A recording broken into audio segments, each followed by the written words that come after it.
Welcome to the Punting is Winning podcast. Just two fans talking all things Hawkeyes. Here are your hosts, JD and Keith.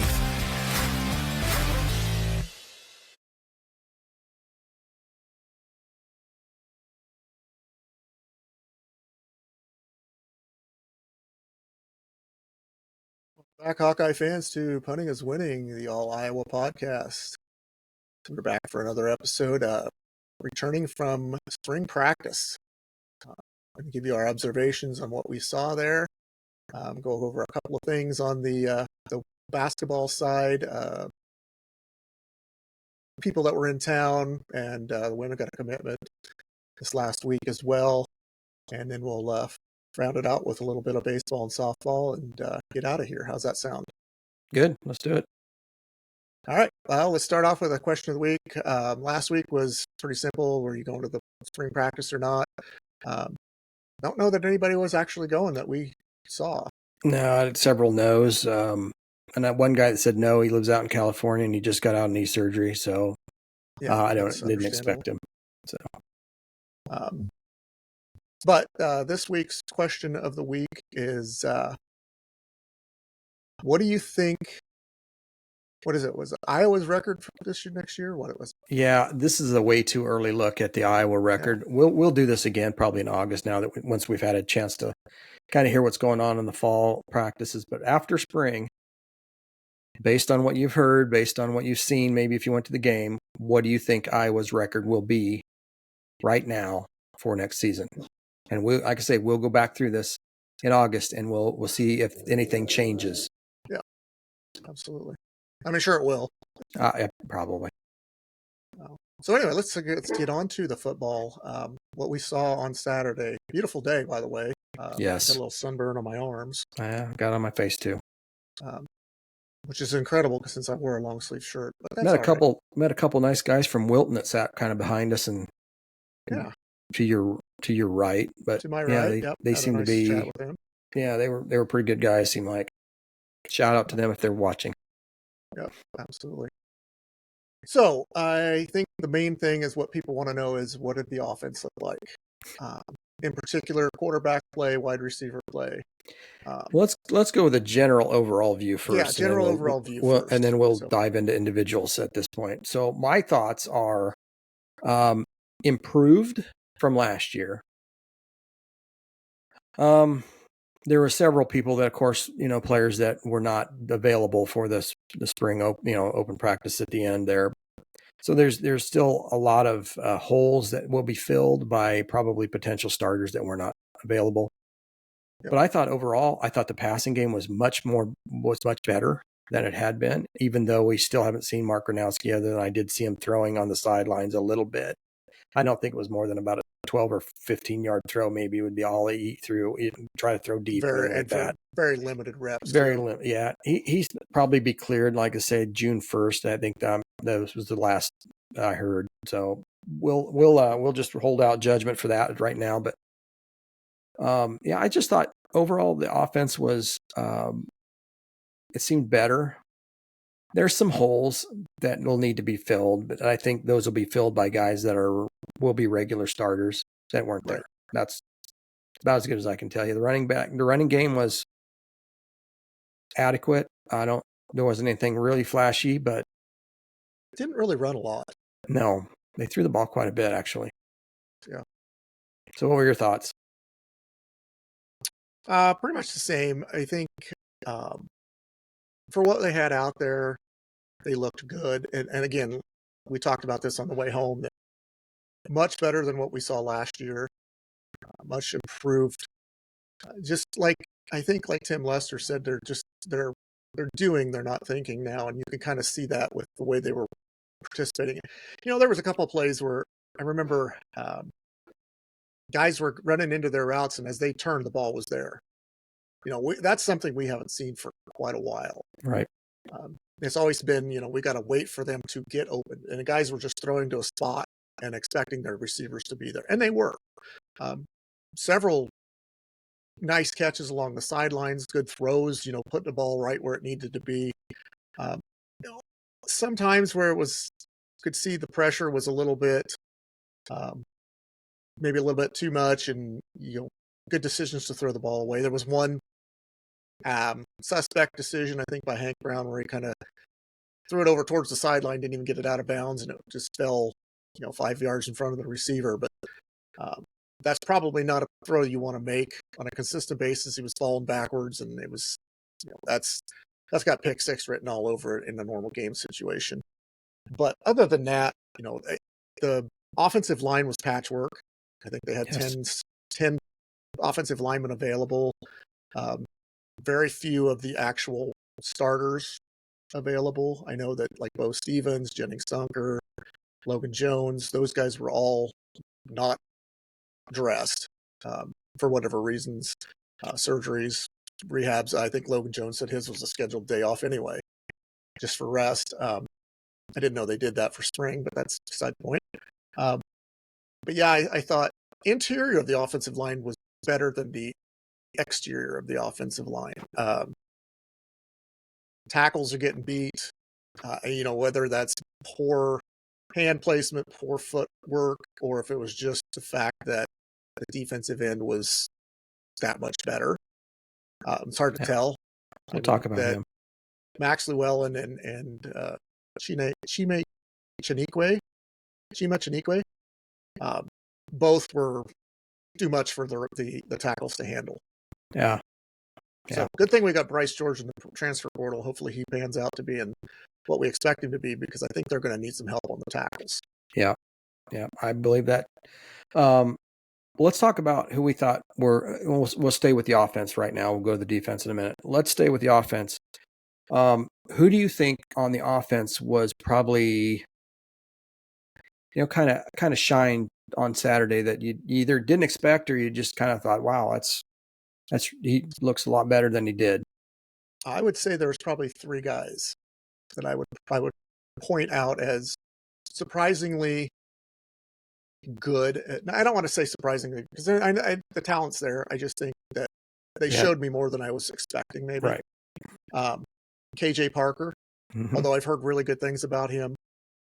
Reese Vanderzee looked really good. Yeah. And picked up a little weight too. I thought Jackson Stratton looked really good. Yeah, I 100% agree with you. When we saw Jimmy Sullivan and Hank Brown and Jackson Sullivan all throwing at different times. Jackson Stratton, what did I say? Sullivan. That's all right. Jackson. We've had a run of Sullivans in there. Okay, Jackson Stratton. Honestly, I thought Jackson Stratton was the better quarterback of the three that I saw, to be honest. And there's nothing wrong with the way Hank Brown throws. I just think you could tell he didn't have the year in the system that Jackson Stratton did. And I think that was probably when you're talking about doing rather than thinking, I think he's still in the thinking process yet and not just doing. It's not natural to him at this point yet. I mean, having just gone through the spring, there's a lot to learn in that offense, and he just didn't. It wasn't as crisp coming out. He wasn't as on time. He did make some nice throws. Don't get me wrong. Yeah. But overall, I thought Jackson Stratton probably commanded the offense better than any of the other two. And Jimmy Sullivan's just a young guy. He's a little shorter than the other two. But I think he had the nice touch on the ball when he threw it. He did make some decisions that probably he wouldn't make later on after he's learned the system a little bit better. But overall, yeah, Jackson Stratton's, to me, right now would be the solid number two. But like I say, you get into the fall and things change, and Brown might catch him. Well, and we're looking at it disadvantagedly in the fact that we're seeing one practice. And I've heard, from what I've read and from what I've seen interviews for, Lester has said that that's been Jackson Stratton's MO throughout spring, is he'll have a hot day and he'll have a cold day. And yesterday, or Saturday, was a hot day. Yeah. And you could tell he just looked comfortable back there. He's got good zip on the ball. He spins it well. I think that one I said that it was a pass to, I want to say it was Caden Weechin, but it might have been Reese Vanderzee. Over on the near sidelines. Basically, he turned and the ball was right there. Oh, yeah, that was on the opposite sidelines. It was probably a about an 18-yard out, and he just threw it right to a spot. And as Vandersee got there, he turned and it was there, and he caught it. It was beautiful. That was the nicest play I've seen Iowa play in a long time. They don't do that. Yeah. It seems But like that's not in the game. Yeah, and that's not to say that Hank Brown didn't have some nice throws, because he did. He had a couple. I mean, there was one that he threw to, I want to say it was Dayton Howard. Mm-hmm. Ended up being a long gainer down the sideline closest to us, where, you know, I didn't think he was. I honestly thought it was the ball being thrown away, but it was literally right there on the sidelines. And there was another one that he put on there that I think Weegan caught and drug his foot in about the 10 or 12 yard line on one of those drills as well. So, I mean, he puts the ball in a good spot. He's trying to force things a little bit too much right now. I saw him throw it into a double coverage at one point. Lucky that it wasn't picked. The times that he did throw into coverage, he didn't get them picked, but they were, you can't be doing that. And a couple of times he got baited really good by the defensive back. Mm-hmm.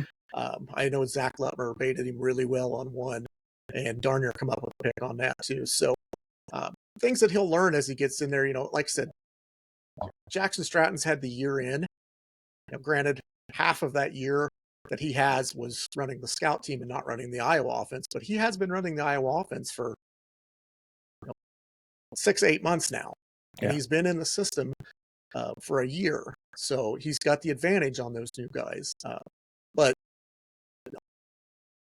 competition-wise, you know, based on one practice, Stratton looked better to me, but from all indications, Hank Brown has looked better throughout the course of the practice as a whole. Yeah. So we're just, you know, we only have the one snapshot, so you know, we're just telling you what we saw. I'll take the coach's opinion over what we saw, because I mean, they're there every day. Sure. And other guys who have been for more practices that say the exact same thing of, hey, you know, it's, you know, the best case in point is Drew Stevens. You know, we didn't really haven't talked about him yet, but he had a rough day. Yes, he did. But are we confident in Drew Stevens? Yes. Yeah. But I think we have a very solid backup behind him now. Oh, I was going to bring this up later, but we might as well hit it now. This freshman, his name is Caden Burr out of Bettendorf. Man, he was knocking them in. He was like 6 out of 7, where I think Stevens was like 3 out of 7. Yeah. And he was hitting them from 50, 51. I think I saw him. Did he hit a 53? 52 was, I think, what they official listed. But I think in the special teams drills, I think we saw him hit one from 54. But he was super accurate. We also saw him bounce one in from 51. Yeah. Going to the north. The leg strength's not the same, but he was pretty accurate. Yeah. Well, I think we're in good hands going forward after Drew Stevens this year. I'd feel comfortable with him inside. I would too. Anything inside of 45, I would feel comfortable with him. Even this year, if we had to have, you know, if something happens and Drew's has a problem like he did against Nebraska a couple of years ago, or he just doesn't have any confidence or something, you could bring that kid in to kick, and I would have no problem with him kicking. Right. Well, we might as well talk about the punter real quick, but I do want to go back and talk a little bit more about maybe the running backs and some of the wide receivers. Punting, Dries Dakin, I know at one point he hit one that went in the air 63 yards. It was from the 9 to the 26. And that was a bomb. And it was one of those types that took off his foot, and it went up and it rolled over and went into a spiral and just kept going and going and going. It was a beautiful punt. And, but he did have one that he shanked, but still for 40 yards. Yeah, 35, 40 yards, something like that. That dude's got a tremendous leg. He might be right there with Torrey Taylor at the end of his career. That he might even be maybe just that much more better than Torrey, maybe. Yeah. But he's got the potential to be unbelievable. Got a cannon for a leg. He does. Absolutely. Backup punter is the graduate senior Ty Nissen, who I believe had 2 years of junior college before he came to Iowa last season. The night and day difference between the two. Ty's hitting 45, where Reese is hitting 55 every time consistently. 60. Yeah. And 60. Yeah. So I'm very excited for the punting game. punting is winning. So if we need to use that, unfortunately, I hope we don't. We have to use that as a strategy to win games. Then I think we're pretty well set up with that. Yeah.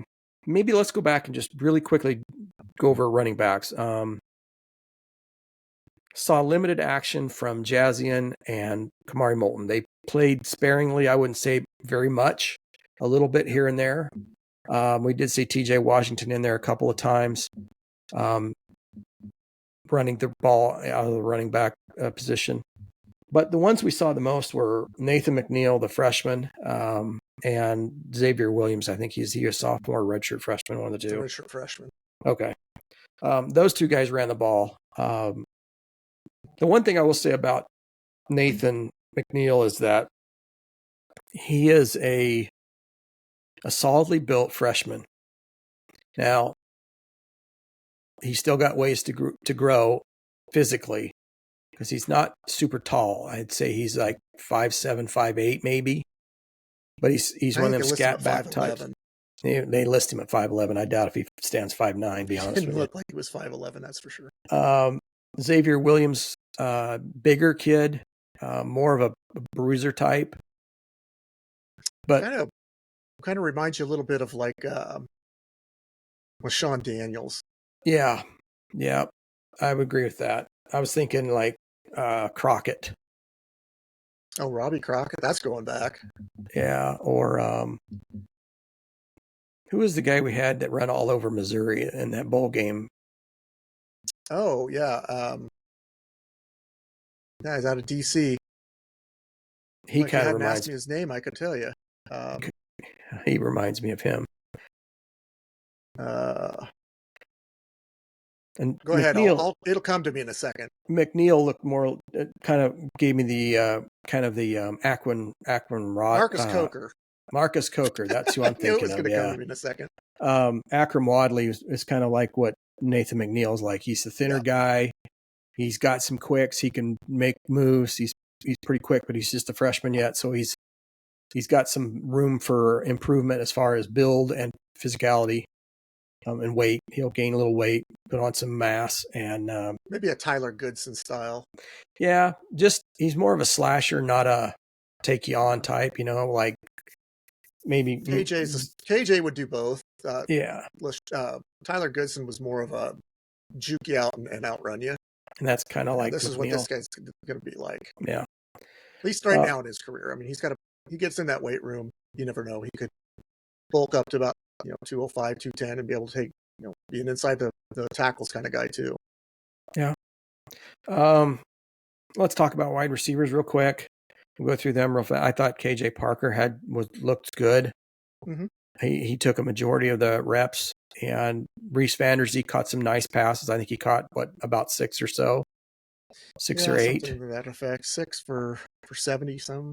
Now, how this practice started out basically is they ran through their drills. They're basically their offensive drills, the defensive drills, and they went through calisthenics like they always do. This is like stuff they do before games.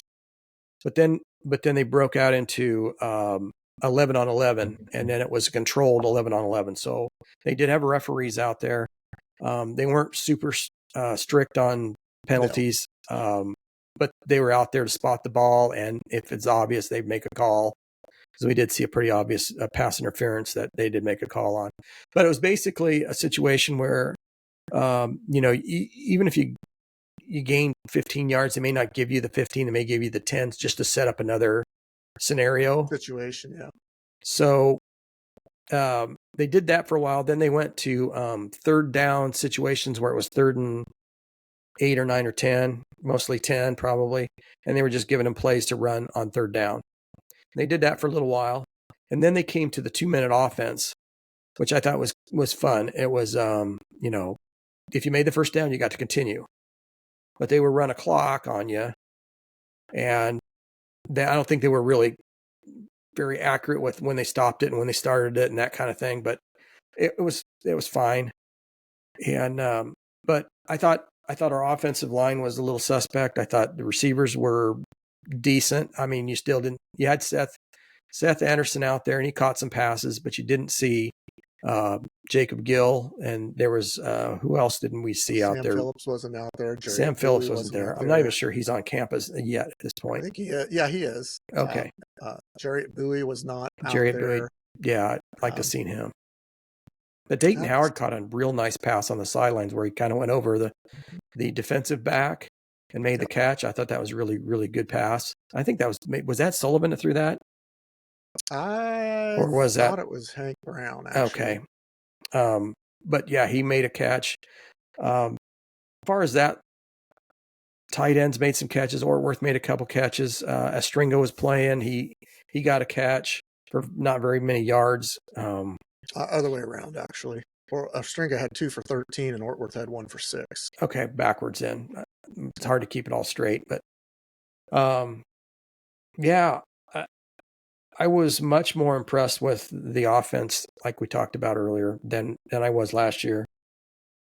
Yeah. Here's a stat that might surprise you.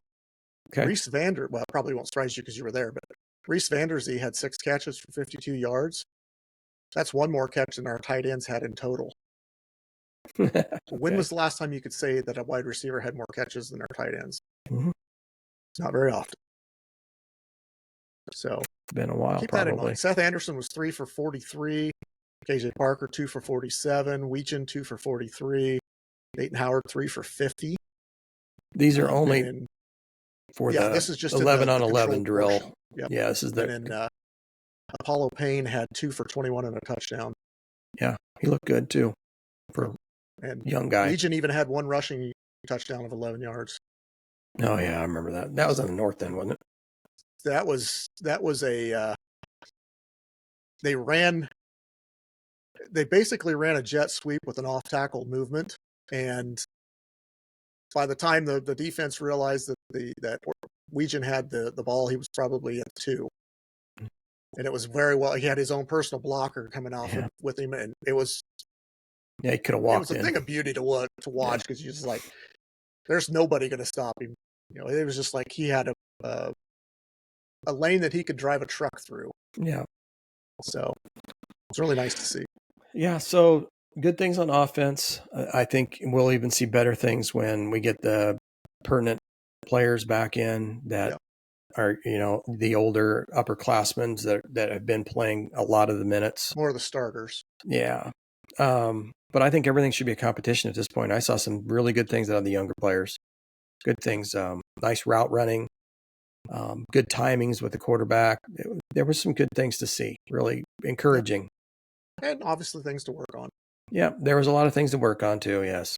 But a lot more confident coming out of it this year than I was last year. Mm-hmm. And I still thought last year they still had, I was like, they're probably going to be about an 8-4 team. 7-5, 8-4, maybe 9-3. Although I think I picked them at 11-1 just because I was overly ambitious. You were buying the hype, huh? Actually, I think we said at spring we were like, this is probably about an 8-4 team. I think coming out of fall we were more of a. I was 10-2. Yeah, I was 10-2. I remember that. But I would put them right there at that 8-4 right now, even with the schedule they've got. But let's talk a little bit about the defense too. Yeah, I don't want to leave them out. We had a lot of players on defense that didn't participate. Yeah. What are your thoughts? What stood out to you on the defensive side? Or who stood out to you? Yeah, who stood out to me was the edge rusher. What did you call him? Chinikwe. He stood out. He had a very quick first move. Now, I hope that he's able to do that, but under control to where you're actually playing the position and not just rushing the quarterback. I get it on third down. You can just pin your ears back third down and 8, 9, whatever. They're going to probably pass. But I think his speed may be his weakness because if you can be easily fooled by sweeps or because he was following the running backs. When they would get the ball, he would follow them clear through the hole. I can see where somebody could run through there and then just do a flip back to a guy running the opposite direction and he'd be wide open for, so he needs to make sure that he stays in his lane, but also be a disruptor. So there's a fine line there with the edge rushers. but I thought he had a very good first step, and he was that left tackle was getting burned virtually every time. Yeah. He just wasn't quick enough to keep up. A lot of the defensive backfield was like Xavier Wampa was gone. I did see Cohen Entringer in there a few times. It seemed like there were more of a, how do you want to say, did you think that overall between the offense and the defense, do you think about 40% of the players were actually starters that actually played? Or do you think it'd be more like 50%? Probably more. So definitely on the offensive side, it was more of the skill players for starter material. Now, granted, you're still missing some, Yeah. and some of them were very limited as far as like you talked to running backs. Your top two typically, your Kamari Moultons, Jazz Pattersons didn't really run the ball much. It was more of a, like you said, Xavier Williams and Nathan McNeil getting the bulk of the carries. Was disappointing that Brevin Dahl was hurt and we couldn't see him, but from the wide receiver aspect, I'd say, you look at Seth Anderson as probably a starting position, but Jacob Gill, who Wasn't. typically would be a starter, is probably not in there. Sam Phillips, you don't know what he's got in his bag. He could be a starter too that wasn't there. But the backups, I mean, it's hard to say this because we're not used to saying that the Iowa receiver room is in good shape, but I think it's in fantastic shape right now with the talent that they have there, and not having a full complement of receivers that are starter caliber on that day. So one of the things that I thought was one of the players I thought that we have never seen before was Jonah Pace, the transfer from Central Michigan on the defensive line. I thought he was a disruptor. Yep. He really played pretty well. Another thing, I don't know if anybody knows this or not, but Alex Moda transferred over from the offense to the defense. He's now playing defensive back. He was out there quite a bit. Didn't really see much of a drop off with him as far as not knowing where to be. He seemed like he had a pretty good idea of where he needed to be and how he needed to be there. He's got good speed.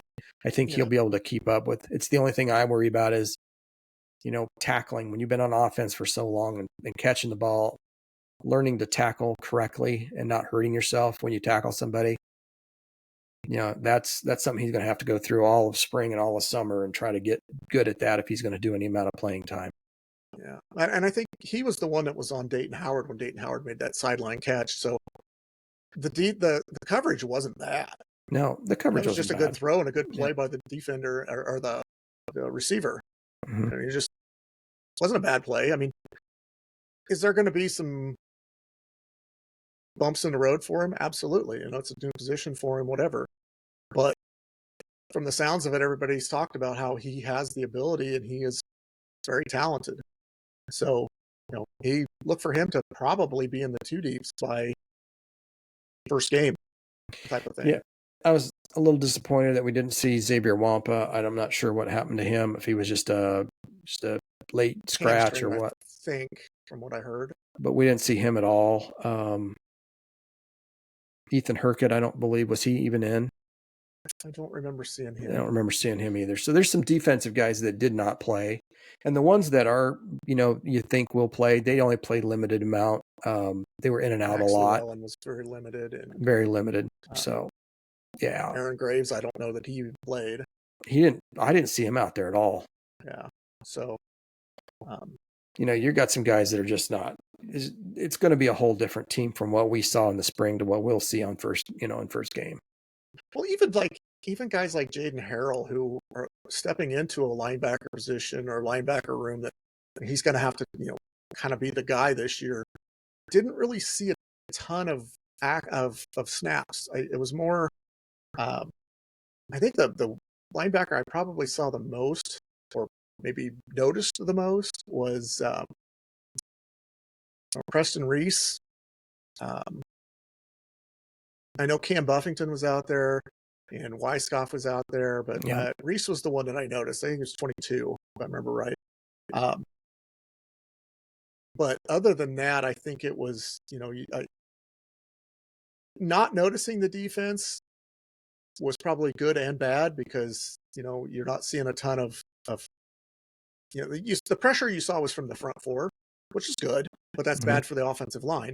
But you really didn't notice the linebackers. So that's good in the sense that they didn't screw up. They just were solid. I think you're going to see that situation. And the defensive backs, I think TJ Hall had the hit of the day over on the sideline, jarred the ball loose. I think it was from Weegan too, if I remember right. So, Jalen Watson kind of stood out to me as well. He was the one, he had a nice pass deflection in the end zone, knocked the ball up, and then that was picked off by Cale Kalarick, which would have been, had they let it go through, it would have been a pick six for the practice, but I don't know. He would have outran everybody to the end zone in a normal game situation, but still, we'd call it a pick six on that practice, but which was nice to see the younger guys stepping up like that. So, defensively, there's a little bit of a drop off from what we saw last year, but honestly, I thought the defensive backs last year, especially after Jamari Harris went out, was very, very suspect. And I didn't feel as much after this practice that way. I felt like they held their own. Yeah, they got a couple plays, they got beat by the receivers a little bit, but a lot of it was just good ball placement, back shoulder throws that are harder to defend anyway. So that's kudos to the receivers and to the quarterback, but also kudos to the corner for being right where he needed to be anyway. So I was encouraged. Okay, so let's go through highlights of the day. For me, the highlight of the day was I'm going to go weird. I'm going to go special teams. I'm going to go with the way Reese Dakin was punting and the way Caden Burr was kicking the field goals. That was really the highlight to watch. Because I didn't think when we walked into that practice, I thought, well, those positions are sewn up and we are solid at the special teams. Caden Weegan returning punts or kickoffs. We're good there. Probably have Brevendal. Maybe when he gets back, he'll take over one of those spots. Maybe either kickoffs or punt returns. Place kicking. I was a little disappointed with Drew Stevens. He wasn't as accurate, but you could definitely tell the difference when Caden Burr was making the 52-yard field goals. He was getting them over and hitting the bottoms of, just over the net, just maybe 5 yards the up. crossbar and into the net, yeah. And Drew Stevens was hitting them top of the net. He has that much more of a leg. But he also wasn't as accurate. Yeah. And it doesn't matter what kind of a leg you have if you're not accurate. Correct. But you said something to me before we started practice that you've been hearing about. LeVar Woods said that he'd be satisfied with Drew Stevens up to 65. Yeah. At an end of half or end of game situation. Right. And from what I saw, that's a 50-50 shot. He might be able to make a 65. Seriously. I think he'd have the leg for it. I just, based on what we saw Saturday, the accuracy is the issue. Yeah. The leg part is not the problem. No. I remember watching Marshall Kane and thinking this guy had one of the strongest legs I'd ever seen on a kicker at Iowa. And I think Drew Stevens is even stronger than he is. I won't disagree. So, but overall, get the accuracy down. Overall, other than that edge rusher looked good. I like to watch Nathan McNeil run because he's the future, and these are the kind of days that are more for them. Mm-hmm. I think the younger players to get some snaps and basically some true game reality type stuff that they're not going to see a lot probably this fall. They're going to be in to do some stuff, but it's going to be a majority of Kamari Moulton and Jazzy and Patterson, and maybe Xavier Williams would be 3 because he's just been there longer. I'm not sure how that's all going to shake out, but I don't think we have a whole lot of concern about running back at this point. Maybe we start losing guys, and then we'll get a little concerned. Issue that I have, yeah. After 2, I think 1 and 2 are pretty even.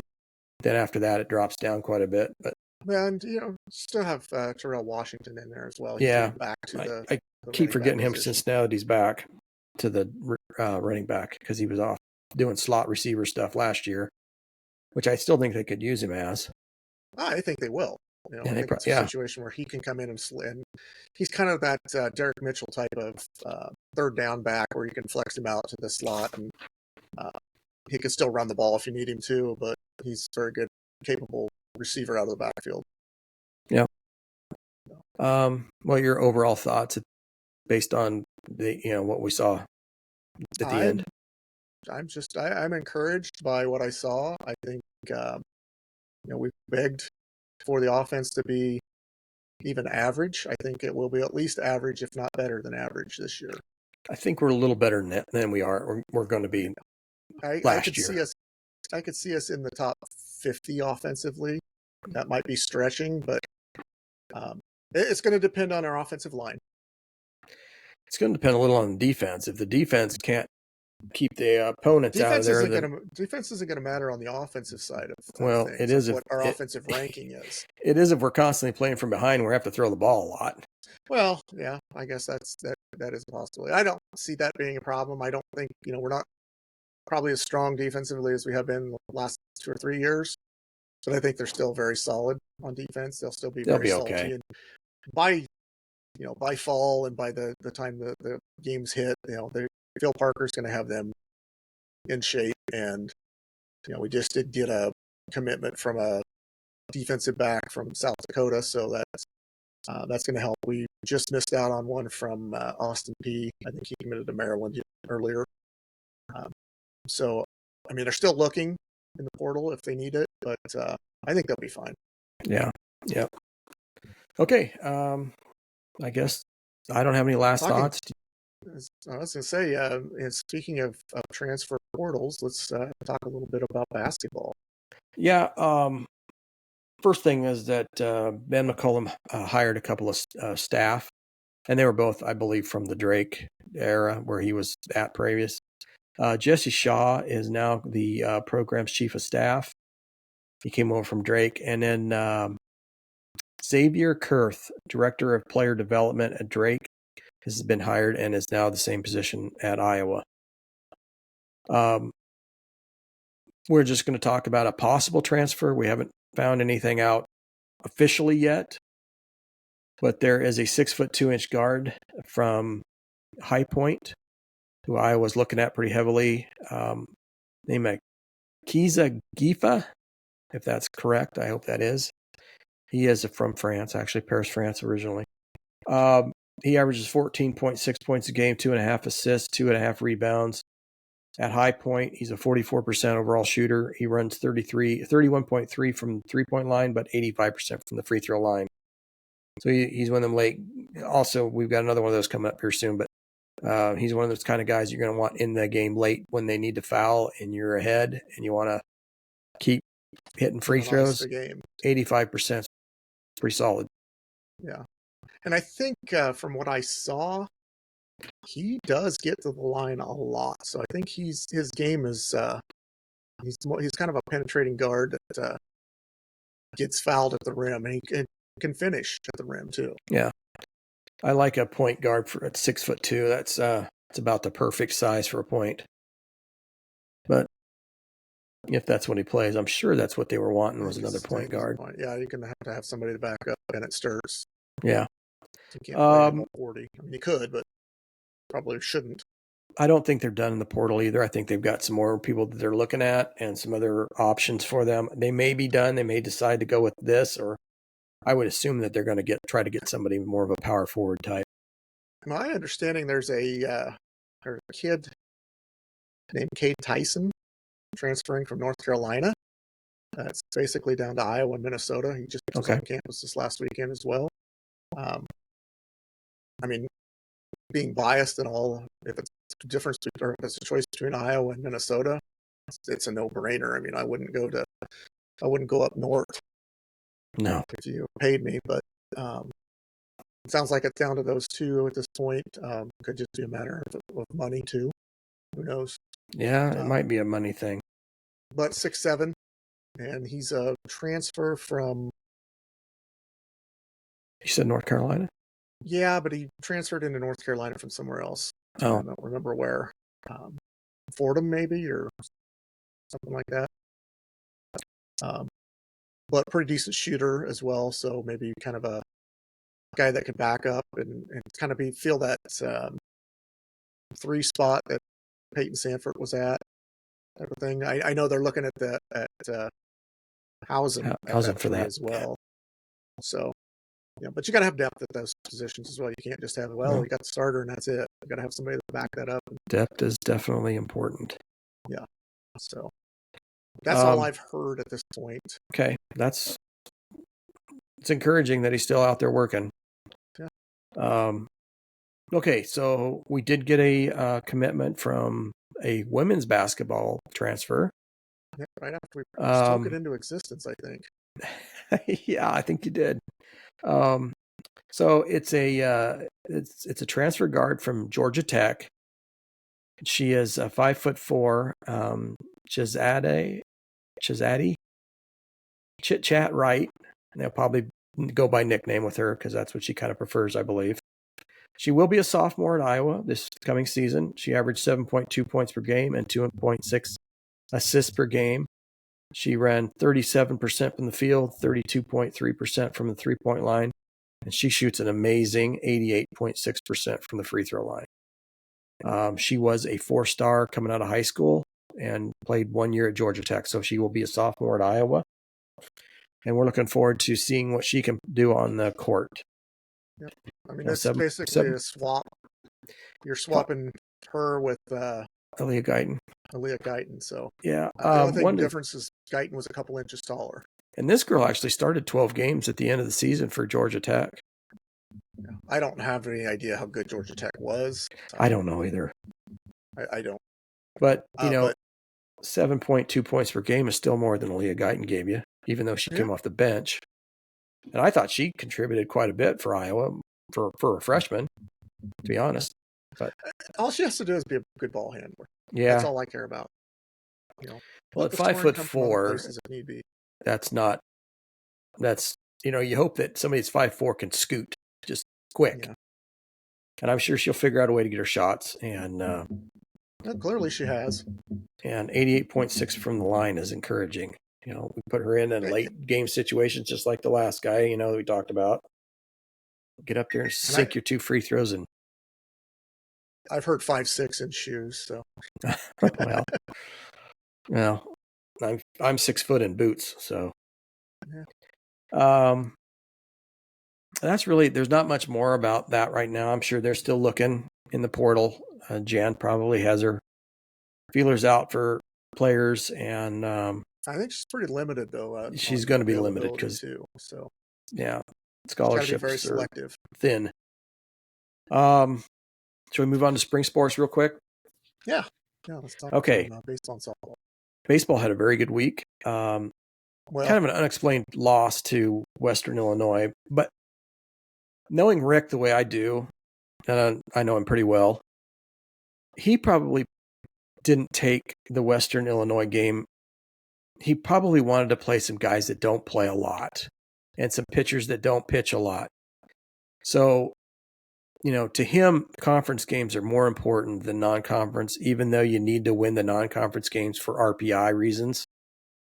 So they lost 7-3 to Western Illinois at home on Tuesday. Then they played the next day on Wednesday. They played St. Thomas and beat them 15-5. I believe that was a shortened game at 8 innings, I think. And they had a conference 3-game set Friday, Saturday, Sunday with Indiana. Beating Indiana on Friday 2-1 on a walk-off bunt. Suicide squeeze or safety squeeze. Safety squeeze, probably. Yeah. And then put the hammer to them on Saturday, 13-2-7. And then put the big beat down on them on Sunday. Iowa beating Indiana 10-0 and 7. And it wasn't even that close. I watched the majority of that game. Iowa's 13-12 overall and 20-4. 20-4 in the conference. Overall. 31-12, what'd I say? Yeah, 13. 31-12 overall. 31. Okay, 31-12 overall. and 20-4 in the conference. Next up is Illinois State and Iowa City on Tuesday. Then they travel to Seattle, Washington to take on conference foe, the Washington Huskies. That's a Friday, Saturday, Sunday set series. Washington is 24-21 overall and 13-8 in the conference, and they sit currently in 5th place in the Big Ten. So it'd be nice to get all 3, but I would probably at this point be fine with 2 out of 3. Just win the series. You're going on the road. Yeah. Still, they've got a pretty good record on the road in the conference. So, they it wouldn't surprise me if they did sweep them, but it also wouldn't surprise me if they went 1 out of 2 or 1 out of 3. Yeah. So we got to be real careful there. Washington's a pretty good ball club. They played UCLA really tight in their series. I think they only won 1 out of the 3, but then that's the next best team in the Big Ten is UCLA. They're actually rated in the baseball standings. So I tend to question whether they are the next best team. I mean, standing wise, yes, they are next in the pecking order, but I'd have to probably put Oregon ahead of them at this point. Well, I don't know. USC is really coming on strong. They won like 7 or 8 in a row in conference, or 7 or 8 in a row overall. Oregon just swept Oregon State. I saw that. And that's going to help their RPI quite a bit. Yeah. I think it tells me that Oregon State might be a paper tiger, or Oregon just came in hot, one of the two. But anyway, we got Oregon State coming up. The fact that Oregon beat them, run ruled them 13-2 on Saturday. We'll find out how good. The other 2 games were 1-run games, but we're going to find out how good Oregon State is when they come to Principal Park for a 3-game set. I believe that's 9, 10, 11. 9th, 10th, and 11th. Yep. May. So anybody in the Des Moines area, you want to go to those games, you have 3 opportunities to watch the Hawks in person. And against a good quality ball club, apparently. I think they were rated 6th or something after this weekend. They were 3rd, but I think the losses. They'll drop down. But I highly encourage to get out and support them. They'll be a lot of fun to watch. Wish I could go, but got too much going on that weekend that I won't be able to make. I might look at Sunday if it's not a nasty day. But right now Iowa's RPI is 61, so they need to get that improved a little bit. And so if for some reason winning the title outright, but then not winning the conference tournament, that you would think that would get them in, but it's not necessarily true that they would. If they win the conference outright, that means that they've probably had to beat Oregon 2 out of 3 times. That's going to help. They've had to have beaten Oregon State. Well, not necessarily for the conference, but they've had to have beaten Washington. I mean, that's going to help their RPI. Yeah, they're going to get pretty good jumps on RPI after these next sets of games. So we're excited about that. Jumping over to softball, they had a nice week also, 3-1 week. The softball team beat Drake 4-0 on Wednesday in Iowa City. They beat Michigan State 3-1 in East Lansing on Friday. This is a 3-game set with Michigan State up there. But unfortunately on Saturday they lost to Michigan State 4-2, but then turned around on Sunday to take the series 6-4. Iowa also has softball team has 31 wins. They're 31-17. They are 12-7 in the conference. And this week they play Iowa State at Iowa on Tuesday. They play UNI in Iowa City on Wednesday. So it's kind of an Iowa get together there for 2 days. And then they finish the regular season with a 3-game set home series with Rutgers, Friday, Saturday, and Sunday. Rutgers is currently dead last in the Big Ten. So they're 17th. Rutgers is 19-33 overall and 3-16 in the conference. So there's some opportunity for the softball team. If they can knock out Iowa State and UNI, they could have a pretty good week because I think they're just that much better than Rutgers at this point. Yeah. That would give them a lot of momentum going into the tournament because after Rutgers, we are tournament bound at that point. Big Ten tournament, conference tournament, Big Ten tournament.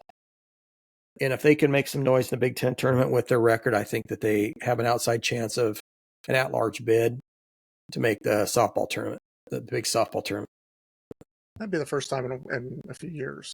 Yeah, Nice. they used to be kind of Consistent. perennially in, but they've had some down years, the last several. And, this would be a good year to get them back on track, get them back in the tournament, get a measuring stick on how good they are. And then they can make improvements next year, either recruiting or just by having seniors, juniors go to senior and that kind of thing. Yeah. So I'm just, as your upperclassmen proceed, you just get better usually. Plus winning also breeds good recruiting too. Yeah. Typically.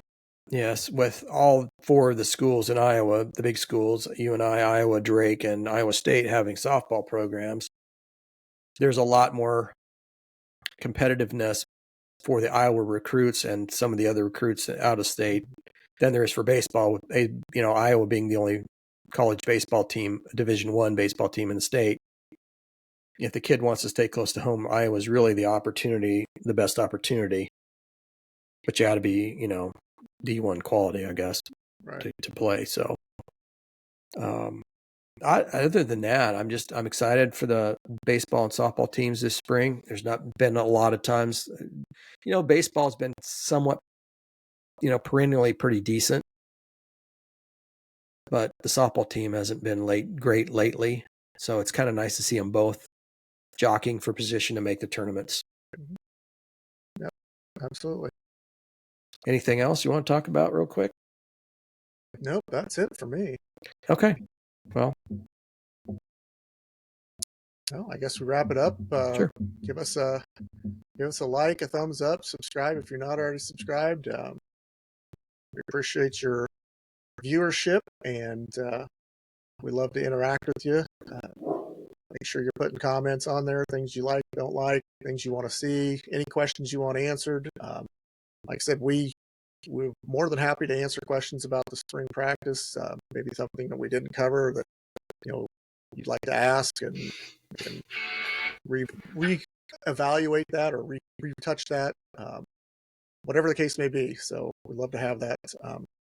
But like I said, catch us on Spotify, Facebook, Apple Podcasts, Twitter, YouTube. Hopefully I get back on TikTok again, but still having some issues with their customer service, if you want to call it that. But yeah, other than that, we've got our merchandise. I would show you the shirt, but I wore it on Saturday and it's dirty. So all the proceeds for that will go to the Swarm or anything that we make. So Yep. You're just helping out the program, not necessarily us. You're helping out the Iowa programs regardless, and that's some pretty cool stuff to wear. So Yep. That's pretty much it. That's all I got. Okay. Well, we'll go with the Go Hawks, and we'll wrap it up. All right. Let's get Go out of here. Hawks. Go Hawks.